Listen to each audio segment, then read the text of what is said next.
Here we are continuing a study through the book of Second Corinthians. We are in chapter 8 today, so let's get started.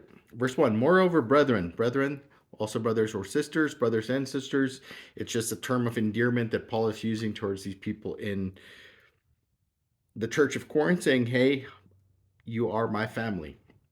We make known to you the grace of God bestowed on the churches of Macedonia. Real quick, Macedonia is a big part of, I can't think of the country right now. Greece, what is now known as Greece. It's north of Athens, like where the churches of Philippi, Berea, and Thessalonica are. That in a great trial of affliction, the abundance of their joy and their deep poverty abounded in the riches of their liberality. For I bear witness that according to their ability, yes, and beyond their ability, they were freely willing, imploring us with much urgency that we would receive the gift and the fellowship of the ministering of the saints, or to the saints. And not only as we had hope, but they first gave themselves to the Lord and then to us by the will of God. So, real quick, he's talking about these churches in Macedonia, which are Philippi, Thessalonica, and Berea, and how, of course, that they started off as churches that came from an affliction, which was like this oppression when they first started. You could read through that in the book of Acts when Paul was traveling through the area. And so now he's saying, okay, but even though because of this, even if they didn't have the financial wherewithal or if they didn't have a lot of finances, they were still willing to provide to others willingly and liberality, like liberally. That's basically what that means, is like to give, showing that that was based on their ability, that they could continue giving and providing to Paul and to the other churches who needed the help. Right. So, verse 5, and not only as we had hoped, but they first gave themselves to the Lord and then to us by the will of God. So, first of all, gave themselves to the Lord, and then they started, providing based on what they could. Verse 6, so we urge Titus that as he had begun, so he would also complete this grace in you as well. But as you abound in everything, in faith and speech, in knowledge, in all diligence, and in your love for us, see that you abound in this grace also. So he's also talking about not only being able to help financially, but also being able to help with being present, being able to guide. And this is one of the gifts that's given by God to the people that follow after him, is that there's this fellowship. It's not necessarily a financial offering, but being there for someone, being an ear to listen to someone, being able to talk with someone, being able to pray with someone, just being there for someone. So that's kind of the case. Also, another point here is missionaries who tend to go out. They basically survive on tithes that are provided through churches so that they could go out and spread the gospel and minister to other people. And that's basically what Titus was doing here. Not only was he the letter bearer for Paul to the churches, but he was also bringing news and he was also bringing encouragement as well as back to Paul from the church of Corinth. We briefly talked about that in the last chapter.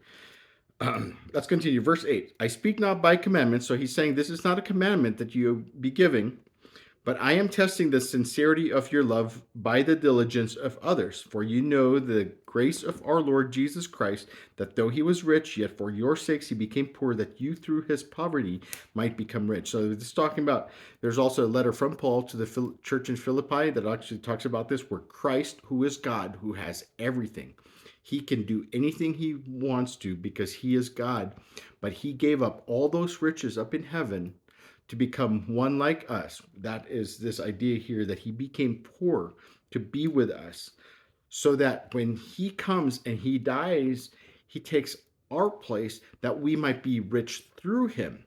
And what that richness is, what we're going to attain from this life after death, right? So because of sin, we're destined to die. And sacrifices were made by priests back in the Old Testament in order to atone for the sin of the people. But what Jesus did was he died in that place as a sacrifice by giving up all his riches, all his glory, and he came in our place to die for us. He took our penalty in order for us to be able to have eternal life. And that's what that might become rich part. So people can think that we are blessed on this earth by becoming rich and famous and attaining all sorts of different things. And yes, God provides for us anything that we need and much more than what we need because of our desire to follow him and be like him. But that doesn't necessarily make us rich. Richness comes in through him and what we are going to attain when he comes back and takes us home. Let's continue. Verse 10. And in this I give advice, it is to your advantage not only to be doing what you began and were desiring to do a year ago, but now you also must complete the doing of it, that as there was a readiness to desire it, so there also may be a completion out of what you have. So this treasure that we found in Jesus, that this new life and this hope, this desire to do what is right in God's eyes, there is this desire to also help others and to be there for others and to serve God as we're serving through the church or serving other people. And we ought not to stop doing that.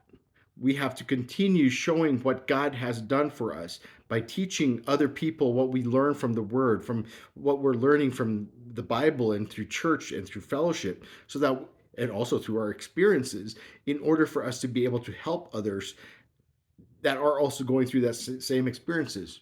Because even a word from the Lord through this word can be an encouragement to someone else that's going through a certain situation, circumstance. Another word for it. Yes. All right, so let's continue. Where were we? Verse 11. So, verse 12. For if there is first a willing mind, it is accepted according to what one has and not according to what he does not have. So, real quick, Jesus was talking about a woman who basically had two mites, which was all she had to offer to the temple. And that's all she had. And Jesus commended her for that because that's all she had, but she was still willing to give up all she had in order to to glorify God, right? And so that's the idea behind this, right? Having this mind that with what we have, we should be able to bless someone else with it also. And right. Right. Yes. Bless someone else for that. All right, let's continue. Verse 13. For I do not mean that others should be eased and you burdened, but by an equality. So he basically is like, okay, so as long as you have the ability to help someone else, go for it. But if you don't have the ability, you have authority to say no. Well, not authority, but it would be wise for you to say no because you don't want to be burdened just so that someone else would be at ease, right? So it's basically like, okay, you've got so much money that you're allotting towards your bills, and a family member decides, hey, you know what, I need help. But you have to look at how much you're paying out to your bills and not take from your bill money in order to give to your sibling because they need it, or a family member, right? Verse 14, but by an equality, that now at this time your abundance may supply their lack, that their abundance also may supply your lack, that there may be equality. So basically, there's this back and forth between all of us. Like when you have extra of something, let's just say you grow apples and your tree is just overflowing with apples, and you have enough to supply for your family. The rest could also be helped and given to your neighbors, or to go to a farmer's market and donate it or something, right? Something like that. Verse 15, as it is written, he who gathered much had nothing left over, and he who gathered little had no lack. And this is talking about in the Exodus when the Israelites were out in the desert, wandering through the desert, and God gave them manna, which is something unknown. What is this? Is what it's called, what manna actually stands for. And so God told them, gather what you need for your family each and every day, and then on the Sabbath, before the Sabbath, gather twice as much. And so this is what it's talking about. He who gathered much had nothing left over, and he who gathered little had no lack. So they had enough to sustain them for a day and to sustain them through the Shabbat or Sabbath when they didn't gather any. Verse 16, but thanks be to God who puts the same earnest care for you into the heart of Titus. For he not only accepted the exhortation, but being more diligent, he went to you of his own accord, saying Titus when he wanted to go to see the Corinthians. Verse 18, and we have sent with him the brother whose praise is in the gospel throughout all the churches. And not only that, but who was also chosen by the churches to travel with us with this gift, which is administered by us to the glory of the Lord himself and to show your ready mind.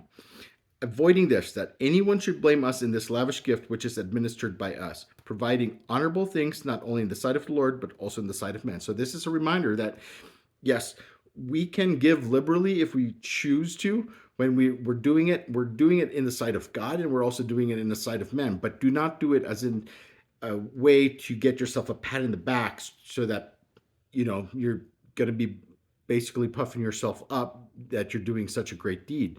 Do it as in a manner that, hey, you know what? You're trying to help someone who needs it. You have the ability to help them. Go ahead and help them. And you're doing it as if you're doing it for the Lord. And sure, someone might see that and pat you on the back for it, but be humble about it. Right? You're doing this honorable things. Verse 22, and we have sent with them our brother, whom we have often proved diligent in many things, but now much more diligent, because of the great confidence which we have in you. If anyone inquires about Titus, he is my partner and fellow worker concerning you. Or if our brethren are inquired about, they are messengers of the churches, the glory of Christ. Therefore show to them and before the churches the proof of your love and of our boasting in your behalf. So one thing I appreciate in churches that I've attended, CCRS, Calvary Chapel Running Springs, or even Calvary Chapel West Grove, or Calvary Chapel East Anaheim, where they have brought in missionaries to talk about the things that they've done out, what's happening, the building of churches, the ministering that they've been doing out in different countries, even Promise Child ministry. So this is talking about, Paul is talking about the same way, about how Titus and others are sort of these missionaries who also not only bringing the letters to and from Paul to the churches, but also ministering to them, and then also bringing encouragement from one church to another, showing them how God is working through each of those churches and through them, and also being able to help and edify and encourage each other through that. So that's it for this chapter, and we will go jump into chapter 9 next week. Y'all be blessed. If you have any questions, go ahead and leave a comment.